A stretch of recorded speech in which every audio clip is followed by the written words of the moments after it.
세상에서 가장 놀라운 반전 중 하나는 바로 미국이라는 나라가 어떻게 변했는지를 보는 것입니다. 불과 150년 전만 해도 유럽의 주요 강대국들은 미국을 변방의 작은 나라 정도로 여겼거든요. 그런데 지금은 어떤가요?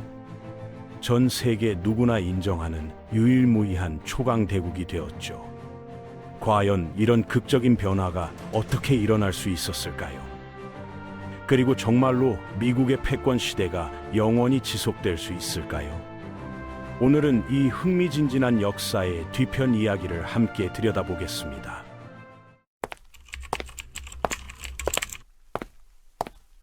초강대국이라는 단어를 들으면 대부분 미국을 떠올리실 겁니다.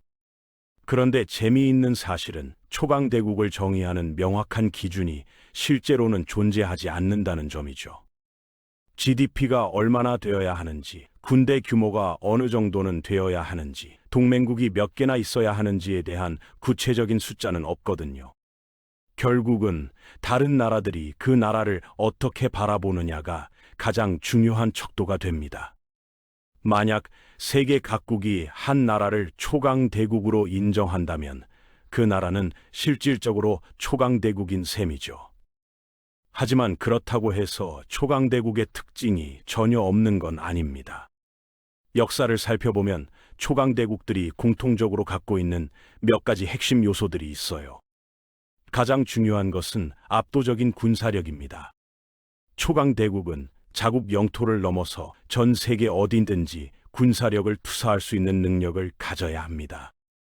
육군, 해군, 공군 모든 분야에서 최첨단 기술을 보유하고 있어야 하고 전 세계 곳곳에 군사 기지를 운영할 수 있는 역량도 필요하죠. 두 번째로는 탄탄한 경제력이 필수입니다. 국내 총 생산으로 측정되는 경제 규모가 커야 할 뿐만 아니라 적절한 인플레이션율과 낮은 실업률을 유지해야 합니다. 잘 구축된 사회 간접 자본과 관리 가능한 수준의 국가 부채도 중요한 요소죠. 세 번째 핵심 요소는 국제적 영향력입니다. 다른 나라들이 자발적으로 따라오도록 만드는 소프트 파워와 필요할 때 경제 제재나 군사적 압박을 가할 수 있는 하드 파워를 모두 갖춰야 하죠. 이런 영향력은 보통 상호 이익을 바탕으로 한 견고한 동맹 체계를 통해 구축됩니다. 이 외에도 정치적 안정성, 풍부한 인구와 천연자원, 첨단 기술력이 필요합니다. 강한 국민 결속력과 문화적 통합 등도 초강대국의 중요한 특징으로 꼽히곤 합니다. 20세기 초반을 돌이켜보면 영국이야말로 당시 초강대국의 모든 조건을 완벽하게 갖춘 나라였습니다. 세계 최강의 해군력을 바탕으로 지구상 어디든 영향력을 행사할 수 있었거든요. 해가 지지 않는 제국이라고 불릴 만큼 광활한 식민지를 보유하고 있었습니다. 제조업과 해상무역을 기반으로 한 경제력도 매우 강했죠. 본토 자체의 자원은 제한적이었지만 식민지에서 필요한 원자재를 조달할 수 있었고 인구 역시 식민지까지 포함하면 상당한 규모였습니다. 그렇다면 미국은 어땠을까요? 놀랍게도 미국은 역사의 대부분 기간 동안 그저 평범한 중간 정도 국가에 불과했습니다. 유럽 대륙과 멀리 떨어져 있었고 군대 규모도 작았으며 세계 패권에는 별다른 관심이 없었어요. 서반구 지역을 제외하고는 국제 정치에 거의 개입하지 않았죠. 이런 상황이 처음 바뀌기 시작한 게 1898년 스페인 미국 전쟁이었습니다. 당시 대부분의 사람들은 스페인이 쉽게 승리할 거라고 예상했어요. 군대 규모도 훨씬 컸고 유럽의 전통적인 강국이었으니까요. 하지만 결과는 모든 사람의 예상을 뒤엎었습니다. 미국은 단 6주 만에 스페인을 바다와 육지에서 완전히 압도했거든요. 더욱 놀라웠던 것은 미국이 자국 해안에서 멀리 떨어진 스페인 영토들을 점령하는 능력을 보여줬다는 점입니다. 전쟁이 끝난 후 미국은 카리브해 여러 지역과 태평양의 필리핀까지 장악하게 됐어요. 이 승리를 통해 미국은 처음으로 작지만 확실한 해외 제국을 건설했습니다. 유럽 열강들은 비로소 미국의 잠재력에 주목하기 시작했어요. 미국의 풍부한 자원과 제조업 역량은 이미 알려져 있었지만 이번 전쟁을 통해 예상치 못한 군사적 능력까지 입증했거든요. 불과 몇 달 만에 3만 명의 병력을 22만 명으로 늘리는 놀라운 동원 능력을 보여줬습니다. 자국 영해를 훨씬 넘어선 지역에서도 효과적으로 작전을 수행할 수 있는 역량을 증명한 것이죠. 하지만 미국은 이런 기회를 제대로 활용하지 못했습니다. 몇 년 후 다시 고립주의로 돌아가면서 세계 정치에 대한 관심을 잃어버렸어요. 군대 규모를 대폭 축소하고 유럽 문제에 개입하는 것을 거부했죠. 1917년 1차 세계대전에 참전할 때까지 이런 상태가 계속됐습니다. 1차 대전 참전 당시에도 미국은 불과 13만 명의 상비군만 보유하고 있었는데 이는 이미 전쟁에 참여하고 있던 13개국보다도 작은 규모였어요. 그런데 1년 후 상황은 완전히 달라졌습니다. 미국은 400만 명의 병력을 보유하게 됐고 그중 절반이 유럽에서 복무하고 있었죠. 절정기에는 매일 약 1만 명의 미군이 프랑스에 도착했습니다. 전쟁이 끝난 후 미국은 국제연맹이라는 혁신적인 국제기구 설립을 제안하기도 했어요. 대화와 외교를 통해 국제 분쟁을 해결하자는 현대적인 아이디어였죠. 40개국 이상이 국제연맹에 즉시 가입했습니다. 영국, 프랑스 같은 주요 강국은 물론이고 일본, 소련 같은 신흥 강국들도 창립 멤버가 됐어요. 브라질, 중국, 남아프리카 공화국 등 전 세계 각 대륙의 대표적인 국가들이 참여했습니다. 전성기에는 60개 이상의 회원국을 보유하게 됐어요. 그런데 아이러니하게도 이런 훌륭한 아이디어를 제안한 미국 자신은 국제연맹에 가입하지 않았습니다. 국제사회에 적극 참여하자는 정치적 지지가 충분하지 않았거든요. 미국 정치인들은 또다시 세계 문제에서 손을 떼고 고립주의 정책으로 돌아갔습니다. 1939년 2차 세계대전이 발발했을 때도 마찬가지였어요. 연합국의 무기와 물자를 지원하는 정도는 했지만 직접적인 군사 개입은 피하려고 했죠. 상황이 완전히 바뀐 것은 1941년 12월 7일 일본이 하와이 진주만을 기습 공격하면서부터였습니다.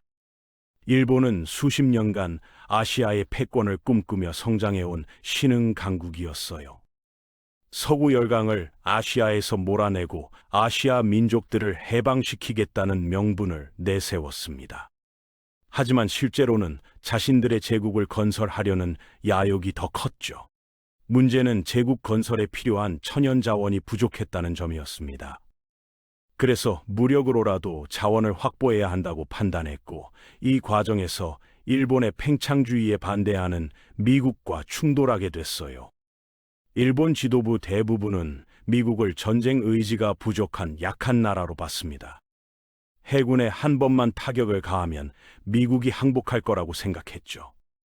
하지만 야마모토 이소로쿠 제독은 달랐어요. 미국에서 오랜 시간을 보낸 그는 미국의 진짜 잠재력을 알고 있었거든요. 그는 미국을 잠자는 거인으로 표현했는데 한번 깨어나면 매우 위험한 적이 될 거라고 경고했습니다. 그의 예언은 정확했어요. 진주만 공격 이후 미국은 물러서지 않았습니다. 오히려 완전히 깨어난 거인처럼 엄청난 힘을 발휘하기 시작했죠. 미국은 이미 산업 대국이었지만 전시 체제로 전환하면서 그 능력이 더욱 극대화됐어요. 대공황으로 문 닫았던 공장들이 다시 가동되기 시작했고 새로운 공장들도 속속 건설됐습니다. 1억 5천만 명에 달하는 인구가 공장과 군대에 동원됐죠. 1941년 140만 명이었던 미군은 1945년에 1,200만 명으로 늘어났어요. 육군만 해도 140만 명에서 800만 명 이상으로 증가했죠. 여기에 인류 역사상 가장 파괴적인 무기인 원자폭탄까지 개발했습니다. 잠자던 거인이 완전히 깨어난 순간이었어요. 전쟁은 유럽 대륙을 완전히 폐허로 만들었습니다. 런던에서는 7만 채의 건물이 파괴됐고 170만 채가 피해를 입었어요. 베를린은 도심의 80%가 파괴됐고 드레스덴은 하룻밤 사이에 시내 중심부의 90%가 사라졌습니다. 독일의 율리히라는 도시는 아예 건물 100%가 파괴되는 참상을 겪었죠. 일본도 마찬가지였습니다. 1944년 6월부터 미국의 B-2 슈퍼포트리스 폭격기가 일본 본토를 공격하기 시작했어요. 1945년 3월 9일 밤 도쿄 대공습에서는 27만 개의 건물이 파괴됐고 10만 명이 사망했습니다. 히로시마와 나가사키에 원자폭탄이 떨어진 후 일본은 항복했죠. 전쟁이 끝났을 때 미국은 전쟁 전보다 훨씬 강해져 있었습니다. 양쪽 바다로 보호받는 지리적 이점 덕분에 본토는 전혀 피해를 받지 않았거든요. 오히려 산업 생산량은 2배로 늘어났고 GDP는 470억 달러나 성장했습니다. 실업률은 1.2%까지 떨어졌어요. 미국은 막강한 산업 역량을 갖춘 부유한 나라가 됐을 뿐만 아니라 기술적으로도 가장 앞선 나라가 됐습니다. 2차 대전이 끝날 무렵 미국은 초강대국의 거의 모든 조건을 갖추고 있었어요. 유일하게 부족했던 것은 세계 문제에 적극 참여하려는 의지였는데 이번에는 달랐습니다. 과거와 달리 미국은 세계를 껴안기로 했죠. 마셜 플랜을 통해 서유럽 재건을 도왔고 일본 재건에도 적극 나섰습니다. 개발도상국들에는 외국 원조를 제공했고 UN, 국제통화기금, 세계은행 같은 국제기구 설립을 주도했어요. 미국은 혼자가 아니었습니다. 소련도 초강대국으로 부상했거든요. 소련은 전쟁 중 엄청난 피해를 입었지만 독일로부터 해방시킨 동유럽 지역을 장악하면서 완충지대를 구축했습니다. 결국 세계는 미국과 소련을 축으로 하는 냉전 체제로 접어들었죠. 냉전은 1990년대 초 소련 붕괴로 끝났지만 러시아는 여전히 강력한 나라로 남아 있었어요. 하지만 2022년 우크라이나 침공으로 러시아의 실상이 드러났습니다. 몇 주면 끝날 거라던 전쟁이 장기전으로 이어지면서 러시아 장비가 서방 무기에 비해 현저히 떨어진다는 사실이 밝혀졌거든요. 지금 러시아는 더 이상 초강대국으로 인정받기 어려운 상황입니다. 그렇다면 미국도 언젠가 초강대국 지위를 잃게 될까요? 가능성은 있지만 당장은 어려워 보입니다. 미국은 여전히 초강대국의 모든 조건을 갖추고 있어요. 다만 최근 들어 엄청난 국가 부채와 늘어나는 무역 적자, 심화되는 정치적 분열 등의 문제점들이 나타나고 있죠. 하지만 이런 문제들은 해결 가능한 수준이고 미국은 가까운 미래에도 계속 초강대국으로 남을 가능성이 높습니다. 새로운 도전자로는 중국이 떠오르고 있어요. 세계 2위의 경제 규모와 가장 큰 군대, 3위의 핵무기 보유량을 자랑하죠. 하지만 중국이 진짜 초강대국이 되기까지는 아직 해결해야 할 과제들이 많습니다. 경제의 실질적 건전성이나 원거리 작전 능력 등에서 여전히 한계를 보이고 있거든요.